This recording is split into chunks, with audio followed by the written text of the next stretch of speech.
تخيل معايا ان الحكومه الامريكيه تقول لك الا استثمرتي فلوس حنايا غنعطيوك $1000 كل عام. هادشي بالضبط اللي كيدور دابا في واحد القرار جديد وقع عليه ترامب واللي ممكن يبدل تقاعد البورصه وحتى القيمه ديال الدولار الامريكي. لكن هنا كاين واحد السؤال خطير، الا كانت الحكومه اصلا غارقه في الكريدي ومن بعد بغاو يعطيو فلوس مجانيه للملايين ديال الناس، منين غيجيبوا هاد الفلوس هاد؟ واش هاد الخطه فعلا غتساعد الطبقه المتوسطه ولا غتزيد تغرق الاقتصاد في التضخم؟ ومن اهم هادشي كامل، علاش المستثمرين بداو كيراقبوا هذا الموضوع هذا؟ في هذا الفيديو غادي نهضروا ونبسطوا على شنو هو ترامب IRA، حساب تقاعد جديد، وكيفاش ممكن يبدل الاقتصاد الامريكي، كيفاش بعض الناس كيشوفوا فيه في انه فرصه استثماريه كبيره والناس وحدين اخرين كيشوفوا انه خطر مالي جديد. هذه السيمانه الرئيس ترامب وقع على قرار تنفيذي جديد. هذا القرار ممكن يبدل طريقه للامريكيين تفكروا بها في التقاعد والاستثمار في الولايات المتحده الامريكيه، حيت التقاعد ما غيبقاش مرتبط غير ب 401k، لا، ولكن كاينه طريقه جديده سميتها ترامب IRA. على حسب اداره ديال ترامب كاينين ثلاثه المشاكل كبار في 401. اول مشكل هو الرسوم، حيت المتوسط ديال الرسوم 401k في امريكان طالب بزاف، وهذا الشيء كيعني ان جزء كبير من الفلوس اللي كتستثمرها ما كتمشيش للجيب ولكن تتمشي للناس ديال وول ستريت. المشكل الثاني هو الوصول عكس، حيت بزاف ديال الامريكيين اصلا ما عندهمش 401k وبالتالي ما عندهمش واحد الفرصه يستثمروا ويبنيو الثروه بهذه الطريقه هذه. المشكل رقم 3 هو التنقل. الا بدلتي خدمتك كيكون مرات صعيب عليك انك تنقل 401k من شركه لشركه اخرى، وهذا الشيء كيخلي بعض الناس كيحسوا براسهم انهم محبوسين واحد الخدمه ما باغيناش ما حاملينهاش ولكن تيبقاو فيها غير باش ما يضيعوش الامتيازات ديال التقاعد. وهنا فين دخل ترامب IRA. على حساب هذا الطرح هذا النظام الجديد جا باش يحاول يحل هذه المشاكل، في نفس الوقت يبدل الاقتصاد الامريكي وطريقه تدفق الفلوس داخل سوق الاسهم. في هذا الفيديو ما غاديش نهضروا على ترامب IRA كحساب تقاعد جديد فقط، ولكن غادي نحاولوا نفهموا حتى كيفاش يقدر يبدل الاقتصاد الامريكي، كيفاش يقدر ياثر على سوق الاسهم، وشنو هو الفرص اللي يقدر يخلقها للمستثمرين اللي فاهمين اللعبه الماليه. حيت الناس اللي فاهمين في المال والاستثمار دابا كاملين كيحاولوا يفكوا هذا الموضوع ويفهموا شنو ممكن يوقع من بعد. دابا قبل ما ندخلوا في التفاصيل خاصنا اولا نفهموا شنو هو 401k وشنو الفرق بينه وبين ترامب IRA. 401k هو حساب تقاعد فيه تاجيل الضرائب، بمعنى كتخدم كتربح الفلوس ومن بعد تقدر تاخذ جزء صغير من هذه الفلوس هذه وتدخلها لواحد الحساب استثماري سميتو 401k، ومن بعد كتخلي هذه الفلوس هذه تستثمر وتتنمو وتتكبر مده ديال 10 سنين 20 سنه 30 حتى 40 سنه. طول هذه المده الفلوس ديالك كتكبر بلا ما تخلص الضريبه عليها دابا، ومن بعد ملي كتقاعد تقدر تبدا تخرج فلوس. دابا كاينين جوج الانواع مشهورين، كاين تراديشنال 401k اللي كتستثمر فيه الفلوس قبل الضرائب ولكن ملي كتخرجهم في التقاعد كتخلص الضريبه عليهم، وكاين را 401k اللي فيه العكس تماما، كتخلص الضريبه دابا ولكن الفلوس تخرج لك في المستقبل بلا ضرائب. الفكره الاساسيه ان 401k مجرد حساب استثماري، الهدف ديالو كيساعدك تجمع الفلوس للتقاعد. المشكل هو ان باش يكون عندك 401k خاص الشركه ديالك اللي خدام فيها انها توفروا لك اصلا، وهنا فين كاين الفرق بينه وبين ترامب IRA. على حسب اداره ديال ترامب كاين تقريبا 56 مليون عامل في امريكان ما عندهمش كيفاش يوصلوا 401k. اما ترامب IRA فالفكره ديالو بسيطه، هي ان اي شخص خدام في الولايات المتحده الامريكيه يقدر يفتح الحساب ديالو حتى لما كانت الشركه ديالو اللي خدام فيها عندها 401k. حاجه ثانيه اللي كيهضروا عليها بزاف هي الرسوم، حيت 401k الرسوم كتختلف بزاف. كاين صناديق الرسوم ديالها منخفضه بزاف، وكاين شي صناديق اللي توصل الرسوم ديالها بين 1 و 1.5%. المتوسط ديال الرسوم 401k لسنه 2025 كان تقريبا هو 1.26%. اما ترامب IRA على حسب هذا الطرح هذا الرسوم غادي يكونوا عندهم واحد السقف محدود وغيكونوا منخفضين وما يقدروش يفوتوا 0.15%، يعني الرسوم اقل بزاف. ومن بعد كاين مشكل ديال التنقل بين الخدمات، الا كنتي خدام في شركه وعندك 401k ومن بعد بدلتي الخدمه ديالك مرات يكون صعيب ولا معقد انك تنقل 401k من شركه لشركه. اما ترامب IRA فالحساب ما مربوط بالشركه اللي خدام فيها ولكن مربوط مع الحكومه، يعني طول ما انت خدام في امريكان الحساب ديالك كيبقى معاك. حتى الموضوع ديال الحد الادنى مختلف. 401k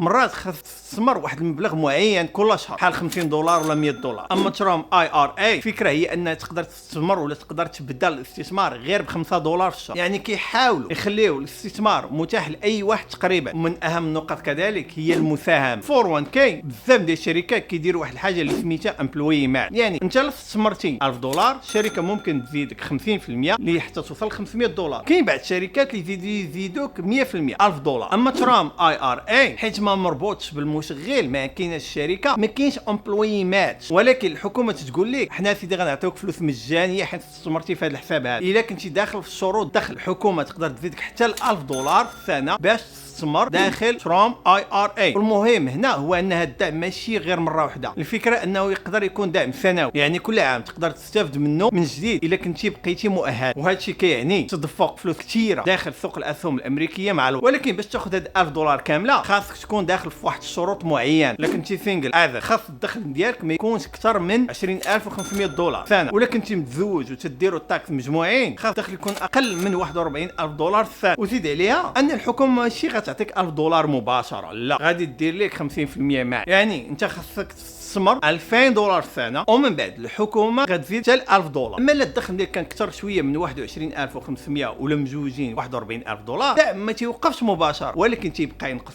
حتى يختفي. دابا هنا من الاهم جوج ديال النقط. النقطه الاولى هي تاثير الرسوم، والنقطه الثانيه منين غتجيب الحكومه فلوس باش تمول هذا النظام. خلينا اولا نبداو بالرسوم، حيت اي استثمار تقريبا 401k IRA ETF Index Fund غالبا فيه واحد الحاجه اللي سميتها نسبه المصاريف. تخيل معايا هذا المثال، الا كنت تستثمر $500 كل شهر لمده ديال 30 سنه بمتوسط عائد حوالي 8%، فالتقاعد ممكن يوصل تقريبا الى $179,000. ولكن هذا الحساب ما فيش الرسوم. لا ضفنا الرسوم لمتوسط 401k هو 1.26%، فالمبلغ النهائي غيهبط حتى $540,000 فقط، يعني تقريبا $139,000 كاملين مشاو غير في الرسوم. اما الا كانت الرسوم غير 0.15% فالمبلغ النهائي يقدر يوصل حتى $660,000. وهنا فين تتبان القوه ديال الرسوم المنخفضه، حيت راه فرق صغير في النسبه كيولي فرق كبير ولا ضخم في الثروه مع الوقت. دابا من بعد ما فهمنا الرسوم خاصنا نفهموا كيفاش الحكومه اصلا غتمول هذا المشروع هذا. حاليا الحكومه الامريكيه تجمع تقريبا 5 تريليون دولار من الضرائب، ولكن كتصرف حوالي 7 تريليون ديال الدولار، يعني كاين عجم ديال حوالي 2 تريليون دولار. وهذا الفرق كيغطيو بالكريدي بديون، بمعنى ان الحكومه تتصرف اكثر من اللي كتدخل وكتسلف باش تكمل الفرق. دابا الحكومه اللي زادت حتى ترامب IRA والدعم الحكومي فهادشي كيعني مصاريف كثار بالنسبه للحكومه. السؤال هو منين غتجيب الحكومه هاد الفلوس؟ كاينين تقريبا 3 ديال المصادر. تسلف من عند المواطنين عبر السندات، تسلف من دول اخرى بحال الصين واليابان، ولا تسلف من فيدرال ريزيرف عندها القدره انها تخلق المال وتدخل سيوله جديده للنظام المالي. وهنا فين كيجي موضوع ديال التضخم انفليشن، حيت ملي تزيد الفلوس في النظام المالي القيمه ديال الدولار كتنقص مع الوقت والاسعار كتطلع. يعني على حساب منطق ترامب IRA يقدر يزيد التضخم في مستقبلا، ولكن من جهه اخرى كيخلق حتى تدفق جديد ديال الفلوس لاسواق الاسهم، حيت السوق كيخدم بالعرض والطلب. فلا تزاد عدد الناس اللي باغيين يشريوا الاسهم الطلب كيطلع، ومع الاسعار حتى هي كتطلع. كاين تيقدر تيقول ان ترامب IRA يقدر يدخل ما بين 32 حتى 68 مليار دولار اضافيه لسوق الاسهم الامريكي. هنا المستثمرين كيبداو يسولوا فين غيمشيو هاد الفلوس هذه، حيت المستثمر كاين ديما ما كيشوفش في السعر، ولكن كيشوف تدفق الاموال كابيتال فلو، كيشوف فين كيمشي الطلب، فين كيتمشي الفلوس، فين كيتجمعوا رؤوس الاموال، ومن هنا كيبانوا الفرص الاستثماريه. ولكن النقطه المهمه بزاف، هادشي راه ما كيعنيش ان السوق غادي يطلع. الانهيارات، الركود الاقتصادي والتقلبات غادي يبقاو جزء طبيعي من السوق. بالعكس كل ما زادت السيوله ممكن السوق يبدا يتحرك بواحد العنف كثير، واحد الطريقه غير مباشره، يقدر يطلع بقوه ولا ينزل بقوه. ولكن بالنسبه للمستثمرين بعض المرات الهبوط كيكون واحد الفرصه كبيره للشراء. دابا اللي كنتي باغي تستثمر في البورصه بكل بساطه وبواحد الطريقه بسيطه، كاين صناديق بحال VIT VOO VO SPY SP500، هادو كيعطوك تعرض لاكبر 500 شركه كاينه في امريكا. ولكن خصني نكون واضح، هادشي ماشي نصيحه استثماريه، انا هنا غير كنشرح الافكار وكيفاش الناس كيشوفوا هاد التحولات الاقتصاديه، حيت الاستثمار ديما فيه مخاطر وما كاين حتى حاجه مضمونه ندير الربح. وفي الاخير الفكره الاساسيه من هذا الفيديو كامل هي انك تفهم كيفاش الفلوس كتحرك داخل الاقتصاد، وكيفاش قرارات حكوميه يمكن تاثر على سوق الاسهم، على التضخم، على الاستثمار، على التقاعد وعلى فلوس. حيت ملي كتفهم النظام المالي كتولي تخدم معاه، ما تخدمش ضده. الحاجه المهمه بزاف خاصنا نفهموا ان الحكومه الامريكيه عندها مصلحه حتى هي ان الناس يستثمروا في البورصه. غتقول لي علاش؟ حيت ملي المواطن الامريكي يستثمر كيولي عنده واحد ارتباط كبير بالاقتصاد الامريكي، يعني الناس كيوليو مستافدين من النمو ديال الشركات ومن الارتفاع السوق، وهذا الشيء كيساعد بالحفاظ على الاستهلاك والنشاط الاقتصادي. وحتى سياسيا ملي السوق كيطلع الناس كيشعروا ان الاقتصاد مزيان، حتى الا كانت هناك مشاكل اخرى في الحياه اليوميه بحال الغلاء ولا الكريديات. وعبر التاريخ الفترات اللي تيكون فيها التضخم قوي غالبا تدفع الناس انهم يهربوا من الكاش نحو الاصول، حيت الا كانت الفلوس تفقد القيمه ديالها مع الوقت الناس كيقلبوا على اي حاجه يمكن تحافظ لهم على القيمه ولا القدره الشرائيه ديالهم. وهادشي علاش بزاف ديال الناس وبزاف ديال المستثمرين كيمشيو للاسهم، العقار، الذهب وحتى الكريبتو في الفترات اللي تيكون فيها تضخم طالع بزاف. الفرق الكبير اليوم